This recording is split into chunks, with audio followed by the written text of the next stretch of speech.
नमस्कार। आज कार्यक्रम की शुरुआत नमस्कार की बजाय राम राम से। सभी श्रोताओं को राम राम। हमारे खास कार्यक्रम सुर्खियों में के इस अंक में आपका स्वागत है। मैं हूं आपके साथ संजीव शर्मा। आज के इस अंक में हम बात करेंगे करोड़ों देशवासियों की आस्था के प्रतीक भगवान श्री राम और अयोध्या में प्राण प्रतिष्ठा समारोह की। अयोध्या में हो रहा इस समारोह से इन दिनों पूरा देश उल्लासित है।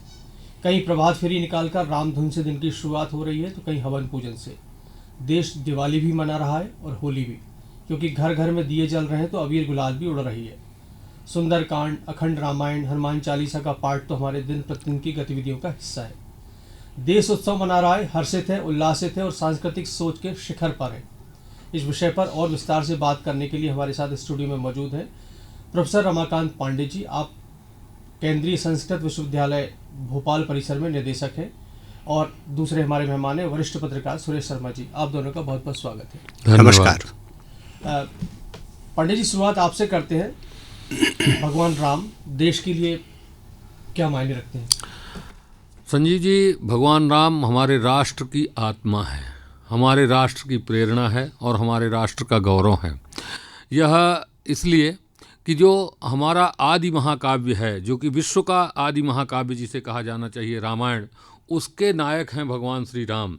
और जब रामायण की रचना के लिए वाल्मीकि उद्यत होते हैं तो वो पहले अपने मन में जो प्रश्न उठाते हैं कि इस समय संसार में सबसे अधिक शक्तिशाली, वीरवान, प्रियदर्शन, सदाचारी और हर तरह से भारतीय संस्कृति के अनुरूप कार्य करने वाला व्यक्ति कौन है। जब यह प्रश्न वो उठाते हैं तो नारद उन्हें एक ही नाम बताते हैं और वो है भगवान श्री राम का नाम। राम ने राष्ट्र की रक्षा के लिए अपना स्वार्थ परित्याग किया। आप जानते हैं कि जब जिस समय उन्हें वनवास दिया गया, उसके कुछ क्षण पहले उनके राज्याभिषेक की तैयारी चल रही थी। और राज्याभिषेक की तैयारी चलते चलते उन्हें यह कह दिया जाता है कि अब तुम्हारा राज्याभिषेक नहीं होगा, अपितु तुम्हें वन जाना है। और एक दिन के लिए नहीं, 2 दिन के लिए नहीं, 3 दिन के लिए नहीं, पूरे 14 वर्षों के लिए जाना है। और वो उसे सहर्ष स्वीकार कर लेते हैं।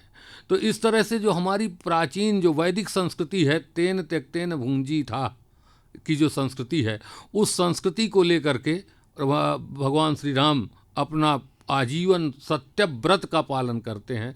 और इस तरह से वो हमारे राष्ट्र की आत्मा है, हमारे राष्ट्र का गौरव है और विश्व मानवता के स्रोत हैं। यह हमारा गौरव है कि हमारे राष्ट्र में उनका जन्म हुआ। राम देश के हैं, राम हम सब के हैं। आपके लिए सुरेश जी, राम कैसे हैं?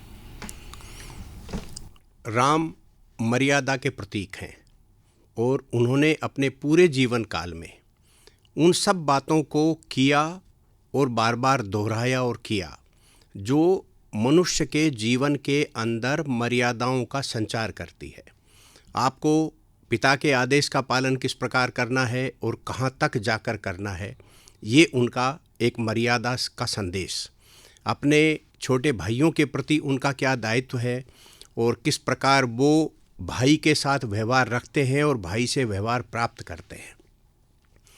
यदि जिस शब्द को बार बार रामायण में भी उद्धृत किया जाता है और विद्वान भी बताते हैं कि कैकेयी जो है सौतेली माँ थी, लेकिन सौतेली माँ के प्रति भी उनका स्नेह और सम्मान किस प्रकार का है, ये प्रदर्शित करते हुए श्री राम मर्यादा के चरम पर पहुँचते हैं। और जब ये देखते हैं कि पत्नी के प्रति व्यवहार क्या है और पत्नी का व्यवहार पति के प्रति क्या है, तो उस आदर्श संरचना का निर्माण भी राम और सीता के बीच हमको देखने को मिलता है। यदि हम ये कहें कि राम भारत हैं और भारत का राम किस प्रकार का है और राम का भारत किस प्रकार का है, तो इन सारे दृष्टियों को, सारे दृष्टिकोणों को यदि हम देख लेते हैं तो हमें ये सारी बातें समझ में आ जाती हैं। इसलिए मेरे मन में भगवान श्री राम के प्रति केवल एक व्यक्ति और भगवान की आस्था तक सीमित मामला नहीं है। मैं ये सोचता हूँ कि क्या मैं अपने जीवन का कुछ अंश उस मर्यादा के जो भगवान श्री राम ने स्थापित की थी उसके अनुकूल जी पाऊँगा। यदि मैं एक क्षण भी उसका जी पाता हूँ तो मुझे लगता है कि एक सामान्य मनुष्य के लिए उस प्रकार का जीवन जी लेना ही मोक्ष की दृष्टि से एक रास्ता खोलता है। पांडे सर, राम राज्य आज भी आदर्श शासन व्यवस्था का सबसे बड़ा उदाहरण है। जी। तो ऐसा क्या खास था राम राज्य में कि आज भी इतने हजारों हजार साल बाद भी उदाहरण के तौर पर राम राज्य ही सामने आता है? राम राज्य के बारे में अगर आप देखें तो वाल्मीकि रामायण से लेकर के और जो वर्तमान हमारे आधुनिक काल तक के जो कवि हैं राम कथा विषयक, उन सब ने राम के राज्य की विशेषता का उल्लेख किया है। एक तो राम राज्य में सबसे बड़ी विशेषता जो थी वो थी समरसता। समाज में समरसता जो थी वो पूरी तरह से थी, और तुलसी जो है उसको पूरी तरह से छंदोबद्ध करते हैं कि राम के राज्य में किसी को किसी भी प्रकार का कोई दुख नहीं था। कोई भी व्यक्ति जो है वो राजा और प्रजा के बीच में किसी तरह का अंतर्द्वंद्व नहीं था, और सबका बराबर अधिकार, सबको बराबर अधिकार प्राप्त था। तो इस तरह से जो राम राज्य था वो व्यक्तियों के लिए एक बहुत ही उपयोगी काल था। और राम की जो प्रतिज्ञा थी, एक संस्कृत में श्लोक है, राम अपनी प्रतिज्ञा राष्ट्र के आराधना के लिए, राष्ट्र का आराधन मतलब प्रजा का आराधन, प्रजा की आराधना के लिए उन्होंने जो लिया, स्नेहा दयाम च सौख्यम च यदि वा जानकीमपि आराधनाय लोकस्य मुंचतो नास्ति में व्यथा। अगर राष्ट्र के लिए आवश्यक है तो मैं अपना स्नेह छोड़ दूंगा, अर्थात भाइयों के प्रति जो मेरा अनुराग है मैं उसे भी छोड़ दूंगा, माता पिता के लिए जो मेरा अनुराग है मैं उसे भी छोड़ दूंगा, लेकिन राष्ट्र को पहले रखूंगा, दया को छोड़ दूंगा, सौख्य को छोड़ दूंगा, और अगर ज़रूरत पड़ गई और जब जो कि उन्हें करना भी पड़ा बाद में, आराधनाय लोकस्य यदि वा जानकीमपि, अगर मुझे राष्ट्र के हित के लिए अपनी पत्नी का भी परित्याग करना पड़े तो मैं कर दूंगा। तो उन्होंने ये शिक्षा दी कि एक राजा के लिए परिवार कोई बड़ी चीज़ नहीं है और कोई बड़ी चीज़ नहीं है, सबसे पहले उसे राष्ट्र को देखना है, और राष्ट्र एक जो है वो प्रतीक होता है एक प्रजा समूह का। तो जो प्रजा समूह है उसके लिए मुझे अपना सर्वस्व त्याग करने में कोई दिक्कत नहीं है। तो राजा जो है अहर्निश तत्पर है राष्ट्र की सेवा के लिए, वह निस्वार्थ भाव से केवल राष्ट्र के लिए जीता है। इसीलिए भारतीय संस्कृति में राजा को जो है वो देवस्वरूप ही माना गया है। हमारे यहाँ राजा आचार्यम माम बिजानियात नाव मन्येत करहिचित, विष्णु भगवान खुद श्रीमद् भागवत में कहते हैं कि मैं जो है वो नृप हूँ, मैं आचार्य हूँ, और आपको मेरी अवमानना नहीं करना चाहिए, मेरी अर्थात राजा की अवमानना नहीं करनी चाहिए। तो ये एक व्यवस्था, बहुत बड़ी व्यवस्था थी कि राम ने सर्वोपरि राष्ट्र को रखा। और हमारा जो भारत का जो चिंतन है, भारतीय जो चिंतन था प्राचीन, उस चिंतन में एक बड़ी व्यवस्था थी। वो व्यवस्था ये थी कि राजा सबको दंडित करता था, लेकिन राजा के लिए जब राज्याभिषेक किया जाता है तो उसे कहता है इदानीम धर्मदंड्योसी, तुम तो सबको दंडित करोगे उसके कर्म के लिए, लेकिन अगर तुमने गलत किया तो तुम्हें धर्म दंडित करेगा। तो ये जो हमारी व्यवस्था थी कि राष्ट्र सबसे ऊपर, उसके बाद फिर राजा के ऊपर भी कोई ना कोई शासन है जो कि धर्म का शासन है। एक जो आचार्य परंपरा थी वो उसके ऊपर शिकंजा कस के रखती थी कि राजा कहीं गलत ना करे जो कि प्रजा के हित में ना हो। तो प्रजा का हित सर्वोपरि होने के कारण वो राम राज्य जो है वो आज भी हमारे लिए एक आदर्श है, और पूरा विश्व जो है आज भी राम के राज्य का स्मरण करता है और उस तरह का बनने का प्रयास करता है। शर्मा जी, राम प्रजा पालक तो थे ही, और राम लोकतांत्रिक भी थे कि जैसे जनता के कहने पे उन्होंने अभी सर बता भी रहे थे, माता सीता जी का परित्याग कर दिया, या और भी बहुत सारे ऐसे प्रसंग आते हैं जहाँ उन्होंने जनता की बातों को, जनता की राय को सर्वोपरि रखा है। आप इस बारे में क्या सोचते हैं? लोकतंत्र जो है वो भारतीय संस्कृति का मूल तत्व है, क्योंकि जब हमने व्यवस्थाओं का विभाजन किया तो हमारे देवताओं और भगवान जिनको हम मानते हैं उनके अंदर भी विभाजन हुआ है। यदि फाइनेंस डिपार्टमेंट किसी के पास है तो भवन निर्माण का काम विश्वकर्मा जी के पास है, स्वास्थ्य का अलग है। इस तरह से जो विभाग हैं वो सभी हमारे यहाँ देवताओं के अंदर भी बटे हुए हैं। इसका मतलब ये है कि हमारा जो देवों के प्रति जो धारणा है या रचना है या ईश्वर प्रदत्त है, ये सब लोकतांत्रिक हैं। इसके बाद हर मनुष्य के अंदर जो भारतीय संस्कृति से ओतप्रोत व्यक्ति है उसके मन में भी लोकतंत्र है। इसका यदि सबसे बड़ा उदाहरण दिया जाए, और राजा लोकतंत्र के विरुद्ध नहीं जाता, ये इसका प्रमाण सबसे बड़ा ये है कि भगवान श्री राम ने लंका विजय के पहले ही विभीषण का राज्याभिषेक कर दिया था। और राज्य अभिषेक करने का अभिप्राय ये है कि भगवान श्री राम विभीषण को सबसे प्रिय मानते थे, या बड़ा प्रिय मानते थे, या अधिक प्रिय मानते थे। लोकतंत्र यहाँ इसमें इस बात से परिभाषित होता है कि आज हिंदुस्तान का कोई भी राम अनुयायी अपने बालक का नाम विभीषण नहीं रखता, यानी कि हम राजा और भगवान के द्वारा दिए गए संदेश के विरुद्ध भी जा सकते हैं। यह लोकतंत्र है।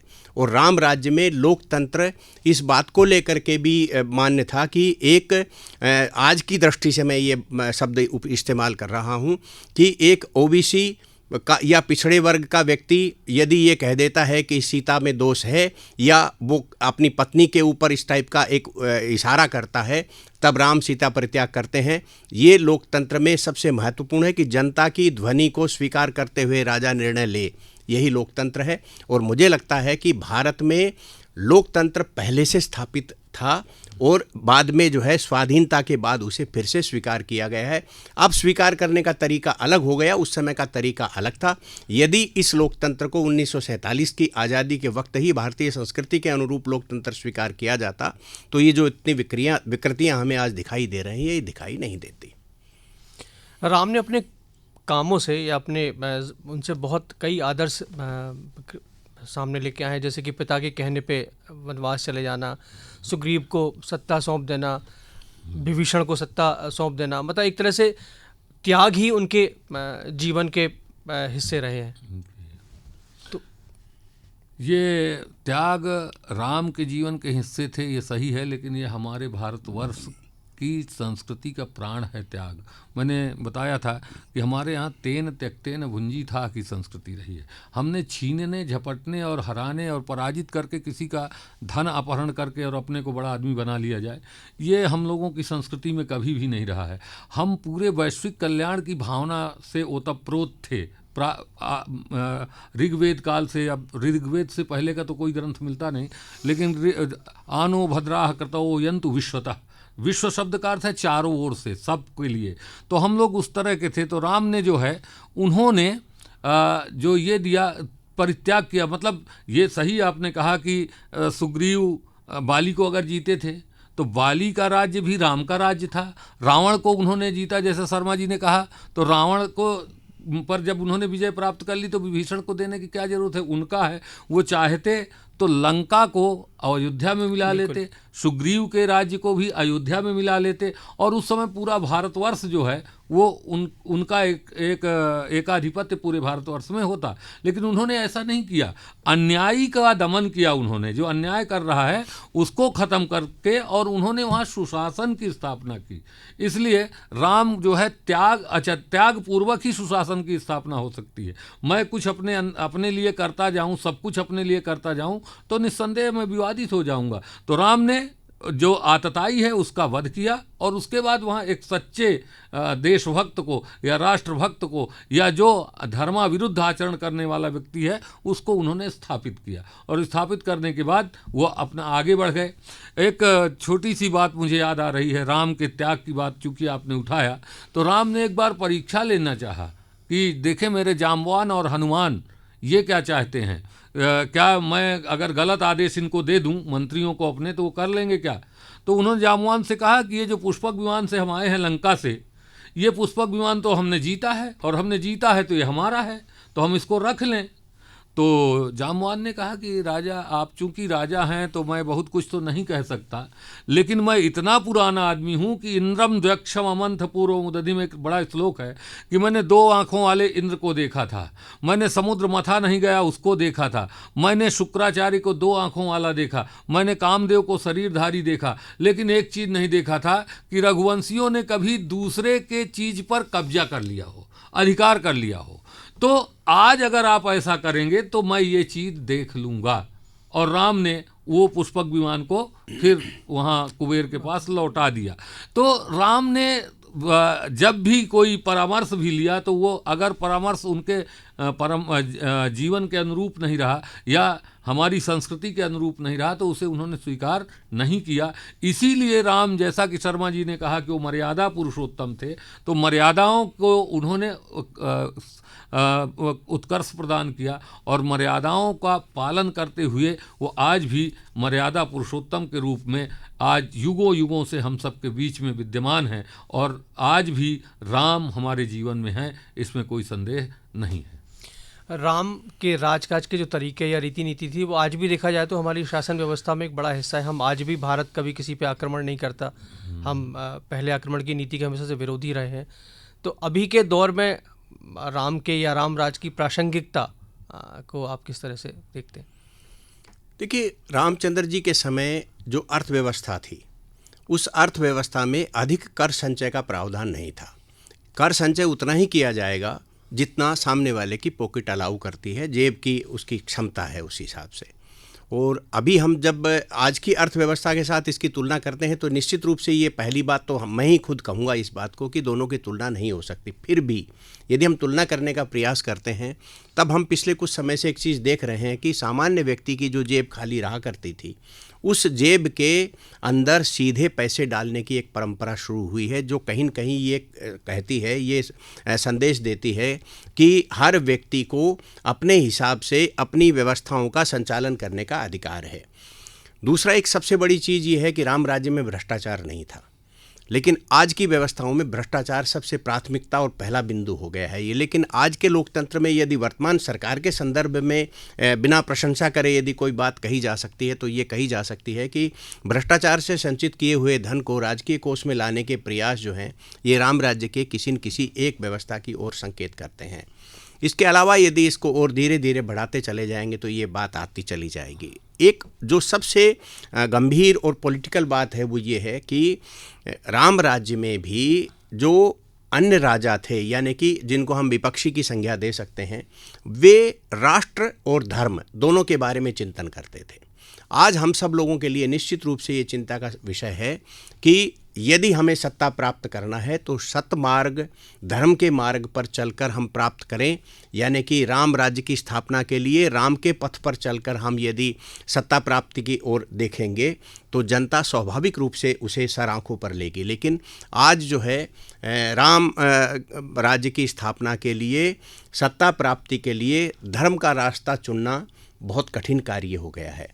और यदि हम 22 तारीख वाले कार्यक्रम की संदर्भ को ध्यान में रख करके यदि अपनी बात को कहने की कोशिश करेंगे तो हमने अपने जीवन इतिहास में जिनको हमने पढ़ा है, पढ़ने के बाद हम पहली बार ऐसा देख रहे हैं, हमारा अनुभव है कि संत और महापुरुष से अभिप्राय मेरा ये है कि जो देव अवतार थे या इन सब से, उन्होंने ही किसी अनुष्ठान के लिए दृढ़ प्रतिज्ञा की हो या संयमित जीवन जीने की बात की हो। हमने पहली बार किसी राजनेता को इस प्रकार के संयमित जीवन के साथ एक धर्म की स्थापना करने के लिए या मंदिर के अंदर पूजा अनुष्ठान करते हुए एक चरित्र को देखा है। ये अपने आप में ये संदेश देता है कि जो राम आदर्श है, उस आदर्श को स्थापित करने के लिए, अयोध्या तक पहुंचने के लिए हमें उतना ही तप करना पड़ेगा जो अभी किया जा रहा है, चाहे वो आचार्यों धर्माचार्यों की तरफ से किया जा रहा हो या प्रधानमंत्री की ओर से किया जा रहा हो।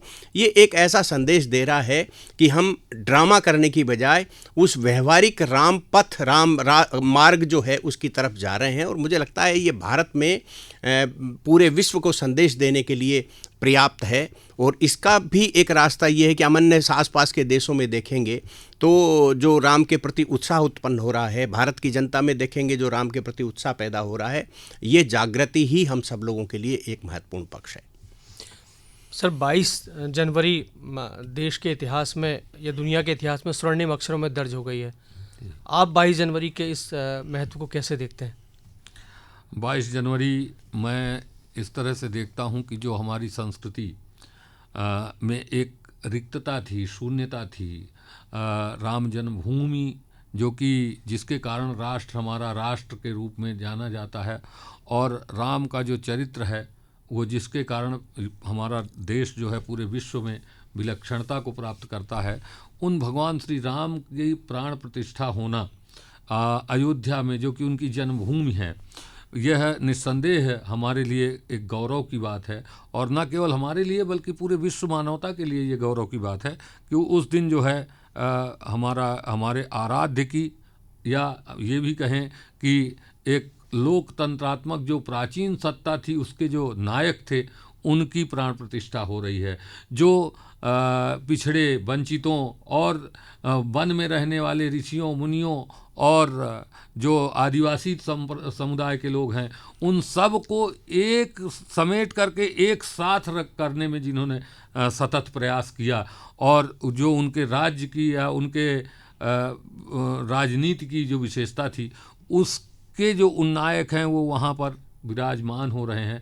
देखिए, मंदिरों से या मूर्तियों से या महापुरुषों से हम लोगों को सतत शिक्षा मिलती रहती है। उनके जब हम दर्शन करते हैं तो उनके आदर्श हमारे सम्मुख उपस्थित होते हैं। उससे न केवल कोई व्यक्ति विशेष लाभान्वित होता है, अपितु समग्र जनता लाभान्वित होती है, एक पूरा राष्ट्र लाभान्वित होता है।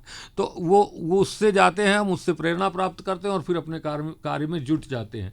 तो इस तरह से वो जो हमारी प्राचीन विरासत है उसको आज के परिप्रेक्ष्य में राम पुनरुज्जीवित करेंगे। ये जो प्राण प्रतिष्ठा समारोह हुआ, आप जिसकी बात कर रहे हैं, या जो भगवान राम को विग्रह के रूप में उपस्थापित किया गया, तो हमारे जो सिद्धांत हैं भारतीय संस्कृति के, वो कहते हैं रामः विग्रहवान धर्मः। राम राम नहीं है, वो विग्रहवान धर्म है, माने धर्म की मूर्ति हैं। तो उनकी स्थापना होना उस दिन का अपना सौभाग्य है, हम सब का अपना सौभाग्य है, और समग्र विश्व का अपना एक सौभाग्य है। तो मैं इसे बहुत ही महत्वपूर्ण दिन के रूप में देखता हूँ। ये शर्मा जी, हमेशा से ये माना जाता है कि मंदिर या धर्म जो है देश की एकता में या अनेकता में एकता में या देश को दिशा देने में अहम भूमिका निभाते रहे। इस परिप्रेक्ष्य में देखें तो भगवान राम का जो मंदिर है अयोध्या में जो बना है, ये भारत को आगे किस तरह की दिशा देने वाला साबित हो सकता है? इसके मैं कई पक्ष देख रहा हूँ। पहला पक्ष ये है कि ये एक ऐसे विवाद का अंत हुआ है जिस विवाद ने सांप्रदायिक सौहार्द को बिगाड़ा है या बिगड़ता रहा है, जिसके कारण दो समुदायों के बीच में ये प्रतिस्पर्धा बनी रहती थी कि ये अमुक स्थान है या अमुक स्थान है। एक दावा अलग, दूसरा दावा, प्रति दावा, इस तरह की बातें चलती थी। दूसरा एक ये बात थी कि इस देश में वे लोग क्या आताताइयों के समर्थन में खड़े हुए हैं जो इसका पक्ष ले रहे थे, पहले जो गिराने से पहले का जो स्थान था उसका। तो इससे सामाजिक समरसता और सामाजिक एकता में बाधा होती थी। ये घटनाक्रम पूर्ण होने के बाद एक ये सामाजिक समरसता का जो वातावरण है ये निर्मित होगा। ये एक बहुत बड़ा संदेश है। जहाँ तक कोई राजनीतिक पार्टी समस्या का अंत नहीं करती, समस्या को जीवित रखती है। यहाँ भारत में समस्या का अंत करके राजनीति की जा रही है, ये एक सकारात्मक बात है। दूसरा, यदि हम इसके अदर पक्ष देखें, दूसरे पक्ष देखें, तो उसमें अर्थव्यवस्था का एक बड़ा पक्ष है। भारत की अर्थव्यवस्था को पहले भी धर्म और इनके आड़ में बढ़ते हुए देखा है। अब यदि हम उज्जैन के महाकाल कॉरिडोर की बात करें, अयोध्या के निर्माण की बात करें, काशी विश्वनाथ की बात करें, तो एक गरीब आदमी से लगा करके अमीर आदमी तक की अर्थव्यवस्था प्रभावित होगी, लाभान्वित होगी। एक छोटा रिक्शे वाला जो छोटा सा काम करता था एक मंदिर में, जो सामान्य मंदिर था, काशी विश्वनाथ का मंदिर मैंने देखा है, मैंने अयोध्या के महाकाल लोक बनने से पहले का मंदिर देखा है। तो जब मैं अब गया था तो मैंने उनसे पूछा कि भाई आपकी आमदनी पहले क्या थी और अब क्या हो गई। तो पहले वो ये कहते थे कि हम 150 से 200 रुपये के लगभग रोज़ की मेहनत करके कमाते थे, और अब वो 2,500 से 3,000 रुपये रोज़ाना के कमा रहे हैं। यानी कि एक सामान्य आदमी की जो आमदनी है वो 10 गुना बढ़ी है। ये एक उदाहरण है। इस उदाहरण को यदि हम और अन्य विषयों से करें, एक समोसा खोमचे वाला, या जो है आजकल पेइंग घर ऐसे बना दिए हैं लोगों ने कि आप आइए हमारे यहाँ रुक जाइए और 2-3 दिन का आप पैकेज दे दीजिए, होम स्टे वाला जो।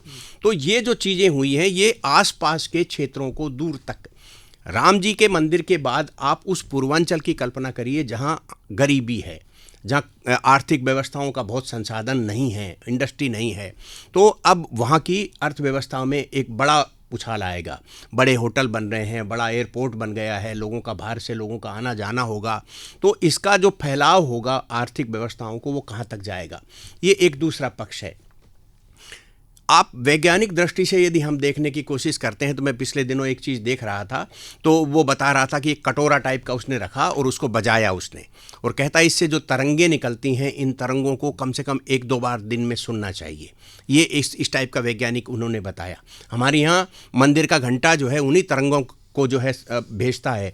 आप देखिए मेडिटेशन के लिए स्थान बन गए हैं, वहाँ बैठ कर के गोल घेरे में बैठ के लोग जो है एकाग्रता लाने की कोशिश करते हैं। हमारे जो मंदिर हैं वहाँ जाने के बाद आपको तत्काल एकाग्रता का भाव उत्पन्न हो जाता है, आप एकाकार हो जाते हैं, देखते भगवान को हैं, मन को आपके को शांति मिलती है, आपका मस्तिष्क जो उद्वेलित है या चिंताएं आपके मन में सब आई हुई हैं वो एकदम से छूमंतर हो जाती हैं।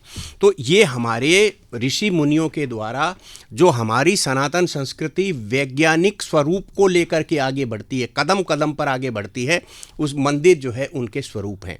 और यदि हम भारत में इनकी पुनर्स्थापना हो रहा है, इनका विस्तार हो रहा है, तो ये भारत के लिए, आप एक उस बात को भी देखिए कि जब हम ये कहते हैं कि जब विश्व आतंकवाद से खून की होली खेल रहा है, ईरान पाकिस्तान पर हमला करता है ये कह कर के कि आप हमारी आतंकवादी भेजते हो, भारत सर्जिकल स्ट्राइक करता है जब ये कहता है कि हमारी आतंकवादी भेजते हो, इसका मतलब लोग खून से खेलते हैं और उनको हत्याओं से, उनको खून से कोई घबराहट नहीं होती।